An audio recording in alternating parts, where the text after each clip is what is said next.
In the year 1347, a silent killer arrived in Europe. It came not with armies or swords, but aboard merchant ships sailing from the east. Hidden within the cargo were rats, and on those rats, fleas carrying a deadly bacterium later known as Yersinia pestis. No one could have imagined that these tiny creatures would unleash one of the most devastating pandemics in human history. The disease struck with terrifying speed.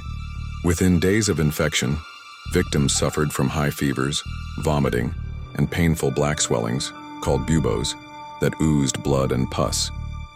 People whispered that it was the wrath of God, a punishment for sin. Fear turned neighbor against neighbor, as whole families barricaded themselves inside their homes, hoping to escape what many called the Great Mortality. The plague spread like wildfire across the continent, from Italy to France, from England to the distant villages of Scandinavia. Death followed the trade routes.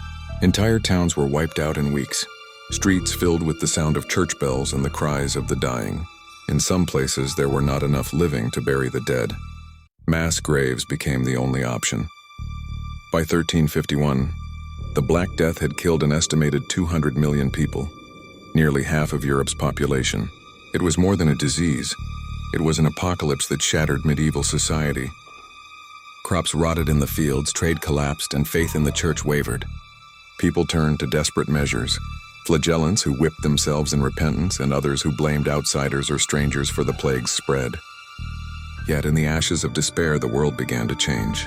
The massive loss of life broke the old feudal order. Labor became scarce, and surviving workers could demand better wages and conditions. Medicine and public health slowly began to evolve as people searched for ways to understand and prevent disease. The plague also reshaped art and culture. Skeletons, skulls, and grim reapers appeared everywhere, reminders that death spared no one, rich or poor. The Black Death didn't just kill millions, it transformed the course of history. It ended an age and began a new one, paving the way for the Renaissance, a rebirth that rose from the darkest tragedy humanity had ever faced. Even today, centuries later, the story of the Black Death still haunts us, a chilling reminder of how fragile life once was, and how a single invisible enemy changed the world forever.